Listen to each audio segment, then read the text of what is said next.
तो आज 17 से 18 मिनट के अंदर में हम जानेंगे कि म्यूचुअल फंड में इन्वेस्ट कैसे किया जाता है और एक एक पॉइंट को वन बाय वन बताते जाएंगे जो आपको कंसिडर करना जरूरी है। और लास्ट वाला पॉइंट मेरा फेवरेट है और वहां पर आप सबसे ज्यादा कंफ्यूज रहते हैं, तो लास्ट मिस मत करना। Good news, good news, good news. Holi महाधमाका ऑफर 25% का डिस्काउंट है हमारी 10 मार्च की स्मार्ट मनी मास्टर क्लास में, जहां पे हम इंट्राडे, स्विंग, पोजिशनल सब सिखाएंगे।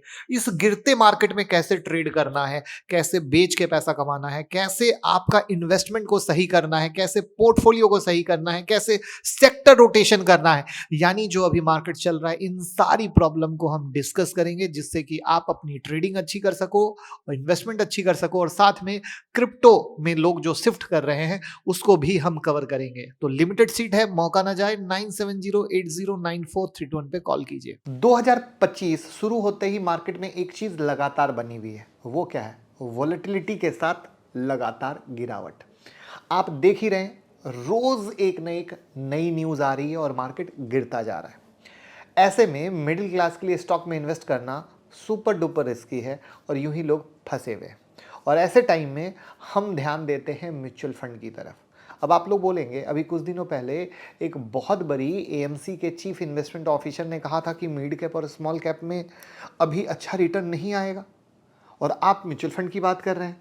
तो देखिए, आपके लिए समझना ज़रूरी है कि एक म्यूचुअल फंड को सेलेक्ट करना आसान काम नहीं है। इसलिए आज की वीडियो में हम डिस्कस करने वाले हैं कि आखिर एक सही म्यूचुअल फंड आप किस तरीके से मार्केट की गिरावट में खुद से खोज कर उसमें इन्वेस्ट करके अच्छा पोर्टफोलियो बना सकते हैं। और मैं रिक्वेस्ट करूंगा कि इस गिरावट से बिल्कुल मत डरिएगा, इस वीडियो को सेव कर लीजिएगा, क्योंकि आज से 2 साल के बाद, ज़्यादा मैं नहीं कह रहा, 2 साल के बाद आप कहेंगे कि एक भाई था जिसने आपको सही राय दी थी। तो पहली बार आए हैं तो चैनल को सब्सक्राइब करके बेल आइकॉन हिट कर लीजिएगा। तो सबसे पहले समझने की कोशिश कीजिए कि जो म्यूचुअल फंड मेरे लिए सही है, जरूरी नहीं है कि वही आपके लिए सही हो, क्योंकि आपकी एज, आपकी इनकम, आपकी रिस्क लेने की कैपेसिटी सभी मुझसे अलग होगी। यानी जितने सुनने वाले लोग हैं सबके लिए कंडीशन अलग अलग होगी और हर किसी का पैसे के साथ रिलेशन भी अपना अलग अलग हो सकता है। एक लड़की की इनकम 7 लाख रुपए हो सकती है, वो शायद 25 से 28 साल की एज ग्रुप में हो सकता है। उसका रिस्क लेने का कैपेसिटी बहुत ज़्यादा होगा, बशर्ते कि कोई इंसान अगर सेम कमा रहा है लेकिन उसकी उम्र 30 साल है और आपकी इनकम 15 लाख है, तो हो सकता है कि आपका रिस्क लेने का कैपेसिटी ज़्यादा हो। तो सबसे पहली चीज़ जो आपको कंसिडर करनी है वो क्या है? Risk appetite. और इसमें 3 तरह के इन्वेस्टर होते हैं। पहला होता है एग्रेसिव, दूसरा होता है बैलेंस्ड और तीसरा होता है कंजर्वेटिव। बहुत ध्यान से सुनिएगा, क्योंकि खेल यहीं पर फंसता है। बहुत सारी वीडियो अवेलेबल है।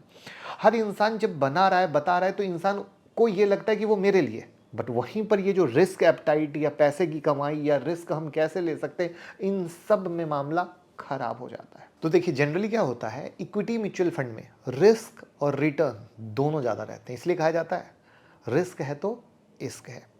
सिमिलरली अगर आप स्मॉल कैप जो है उसमें भी वोलेटिलिटी बहुत ज़्यादा रहती है as compare to large cap. अगर आप एग्रेसिव इन्वेस्टर हैं तो आप पूरे इक्विटी फंड में इन्वेस्ट कर सकते हैं, बट अगर आप रिस्क टेकिंग एबिलिटी कम है तो आप हाइब्रिड फंड में इन्वेस्ट कर सकते हैं।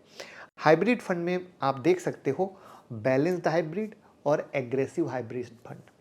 इसमें क्या होता है, 65 से 80% जो इन्वेस्टमेंट होता है वो इक्विटी में होता है और बाकी का डेट में होता है, जिससे आपका रिस्क घट जाता है। बाकी अगर आपको रिस्क लेना ही नहीं है तो उस कंडीशन में आपके लिए डेट फंड आता है। बट भैया, डेट फंड के रिटर्न बहुत बहुत कम होते हैं, ये भी मैं अभी बता दूं। अगर आपको रिस्क बैलेंस करके चलना है तो आप मल्टी कैप फंड में जा सकते हैं। अब सेकंड पॉइंट पे आते हैं, एक एक पॉइंट करके बताता जाऊंगा। पॉइंट को आप अपने नोटबुक में नोट करते जाइएगा और तब लास्ट में मैं समरी बताऊंगा, ठीक है? तो मिस मत करना। सेकंड पॉइंट जो इंपॉर्टेंट आता है म्यूचुअल फंड को चूज करते वक्त, वो है रिटर्न। जी हाँ, अब देखिए, रिटर्न में 3 चीजें समझनी पड़ेगी आपको। पहला पॉइंट, एक होता है एब्सोल्यूट रिटर्न, एक होता है CAGR और एक होता है XIRR। अब आपने 2 जगह इन्वेस्ट किया 50-50 हज़ार रुपए का। अब एक जगह आपको रिडीम करने के बाद 60,000 मिला और एक जगह 65,000। आपको रिटर्न कैलकुलेट करना है, कैसे करेंगे? देखिए ये जो भी मैं बोल रहा हूँ यहाँ पे आपको सब दिख रहा है, इसलिए ध्यान से रिलेट करने की कोशिश कीजिएगा। तो 10,000 divided by 50,000 multiplied by 100 equal to 20% का रिटर्न। दूसरा 15,000 divided by 50,000 multiplied by 100% equal to 30%, यानी सेकंड इन्वेस्टमेंट 30% बेहतर है। बट अभी हमने टाइम कंसिडर ही नहीं किया। मान लीजिए कि एक इन्वेस्टमेंट की जर्नी जनवरी 2000 शुरू में शुरू हुई थी और रिडीम जनवरी 2022 में हुआ। वहीं दूसरी इन्वेस्टमेंट हमने जनवरी 2021 में की थी बट रिडीम जनवरी 2023 में की। तो दूसरे में जिसमें आपको रिटर्न दिखा उसमें 2 साल लगा था दोस्त। अब किसको बेहतर मानोगे, सेकंड को कि फर्स्ट को? फर्स्ट को, राइट। सेकंड नहीं हुआ ना, क्योंकि कम टाइम फ्रेम में ज़्यादा रिटर्न देना। अब आते हैं CAGR, compounded annual growth rate. CAGR आपको ये बताता है कि over a time period fund ने आपको कितना रिटर्न दिया है। अगर हम देखें फर्स्ट इन्वेस्टमेंट का CAGR अराउंड 20%, वहीं सेकंड का CAGR अराउंड 14%। आप कैलकुलेशन में मत जाइएगा, वो बहुत कॉम्प्लिकेटेड होता है। सारे फंड आपको CAGR कैलकुलेट करके देते हैं, आपके स्क्रीन पर दिख रहा है, सब कुछ दिखता है, कोई भी फंड डालोगे सब दिखता है। पर क्या होता है, लोग 1 साल का रिटर्न देखकर जज करते हैं, ये बहुत अच्छा है, इस फंड ने बहुत अच्छा रिटर्न दिया। गलत। कम से कम 3 से 5 साल का परफॉर्मेंस चेक कीजिए, 3 से 5 साल में क्या रिटर्न दिया है। कुछ फंड में 5 साल का परफॉर्मेंस नहीं दिखता है, तो एटलीस्ट 3 साल का देखिए, ठीक है। अब आता है तीसरा, XIRR। देखिए जब आप म्यूचुअल फंड में इन्वेस्ट करते हैं तो ज़रूरी नहीं है कि आप वन टाइम इन्वेस्ट करें। आप SIP लगाते हैं, चाहे मंथली लगा रहे हैं, फोर्टनाइटली लगा रहे हैं, वीकली लगा रहे हैं, 3 मंथ पे लगा रहे हैं, कुछ भी आपकी मर्जी है ना, आप कैसे भी लगा सकते हो। तो एग्जाम्पल के लिए आपने इन्वेस्टमेंट की जर्नी स्टार्ट की 2 फंड में, एक में 5,000 का मंथली और एक में 3,000 का मंथली। अगर आप दोनों को कंपेयर करना चाहते हैं तो दोनों में से किसने बेहतर रिटर्न दिया, इसके लिए आपको यूज़ करना होगा XIRR। मान लीजिए अगर 5,000 वाली XIP से आपको मैच्योरिटी पर 75,000 मिल रहा है और 3,000 वाली SIP से मैच्योरिटी पर आपको 48,000 मिल रहा है, तो दोनों में XIRR कैलकुलेट करेंगे तो फर्स्ट SIP का XIRR 49% और दूसरे का 67%। अब अगर आपको इन दोनों में से चूज करना होगा कंटिन्यू करने के लिए तो सेकंड चूज करेंगे, राइट। क्योंकि XIRR आपको personal rate of return calculate करके देता है आपके SIP का। अब ध्यान दीजिए, जब भी आप म्यूचुअल फंड चूज करें CAGR जरूर चेक करें और टाइम टू टाइम आपके फंड का XIRR जरूर चेक करें। अब आप कहेंगे कि सर ये तो दिखता नहीं है, ये नहीं है, तो सर आप हमारे साथ इन्वेस्ट कीजिए ना, हम म्यूचुअल फंड डिस्ट्रीब्यूटर हैं, गूगल फॉर्म भरिए, बहुत अच्छे से सब कुछ देखते हैं, सब कुछ बताते हैं और सब कुछ सिखाते हैं, तभी इस लेवल का ज्ञान दे पाते हैं। आज के डेट में जो लोग SIP बंद कर रहे हैं, पता है उनमें कौन लोग हैं, जो डायरेक्ट करने वाले हैं, जिन्होंने एंजल ग्रो से डायरेक्ट किया है, क्योंकि उनको कोई बताने वाला था नहीं। मार्केट में बुल रैली चल रही थी, खुद से इन्वेस्ट कर लिया। अब मार्केट गिर रहा है, डर गए, वो बेच रहे हैं। लेकिन जो लोग किसी भी एजुकेटेड एक्सपीरियंस्ड फंड मैनेजर के साथ इन्वेस्ट कर रहे हैं, डिस्ट्रीब्यूटर के साथ इन्वेस्ट कर रहे हैं, कोई भी रिडीम नहीं कर रहा, बल्कि उनको पता है गिरावट एक मौका है, बशर्ते कि हमें ये देखना जरूरी है कि हमने अच्छा फंड लिया है या नहीं लिया है, हमारा फंड आउट परफॉर्म कर रहा है या नहीं कर रहा है। तो उस चीज़ के लिए आप गूगल फॉर्म जरूर भरिए और हमारे साथ इन्वेस्ट कीजिए। अब बात करते हैं सेकेंड पॉइंट की। देखिए मतलब हज़ारों तरह के म्यूचुअल फंड है, आप डिफरेंट सेक्टोरियल फंड में इन्वेस्ट कर सकते हैं, मल्टी कैप में, फ्लैक्सी कैप में, बट कैसे पता चलेगा कि फंड कैसा परफॉर्म कर रहा है? CAGR तो आपने देख लिया, तो आप ऐसे तो इंडेक्स फंड में इन्वेस्ट कर सकते हैं, वहाँ एक्सपेंस रेशियो भी कम होगा, रिस्क भी कम होगा। बट अगर आप इंडेक्स फंड में इन्वेस्ट नहीं कर रहे हैं तो आपको एक चीज़ और देखनी पड़ेगी, जिससे कि आप एक्स्ट्रा ऑर्डिनरी रिटर्न के बारे में पता भी कर सकते हैं और कमा सकते हैं, वो है अल्फ़ा। जी हाँ, अब ये अल्फ़ा क्या होता है? अल्फ़ा आपको बताता है कि इस फंड ने, यानी जिस फंड को आप देख रहे हो, बेंचमार्क से कितना ज़्यादा परफॉर्म किया है, रिटर्न दिया है। एग्जाम्पल के लिए DSP top 100 equity fund, alpha कितना है? 7.94। ICICI prudential focused equity fund, alpha कितना है? 7.53%। इसका मतलब क्या हुआ? इंडेक्स को बीट किया 7 से 8% से। इसीलिए लोग कहते हैं ना इंडेक्स फंड में लगाएंगे, इंडेक्स फंड में। अरे भैया समझो, हीरो प्रोडक्ट भी है, आपको कोई बताता ही नहीं है, बस आधी नॉलेज। इंडेक्स फंड में लगाएंगे, खर्चा कम होएगा, तो हम इंडेक्स में लगाते हैं। ये लो 8% से बीट कर रहा है, आप बचा रहे हो 0.5%, यहाँ पे 6.5% डूब गया। बताओ क्या करोगे? कमेंट में बताओ, कहाँ लगाओगे पैसा? अब भी इंडेक्स में लगाओगे या जो अल्फा दे रहा है उसमें लगाओगे? कमेंट में बताओ। अब आता है थर्ड पॉइंट, रिटर्न के पॉइंट ऑफ व्यू से। देखिए आपने अल्फा चेक कर लिया, CAGR चेक कर लिया, XIR देख लिया, सब देख लिया, बट आप रिटर्न को एब्सोल्यूट में नहीं देख सकते।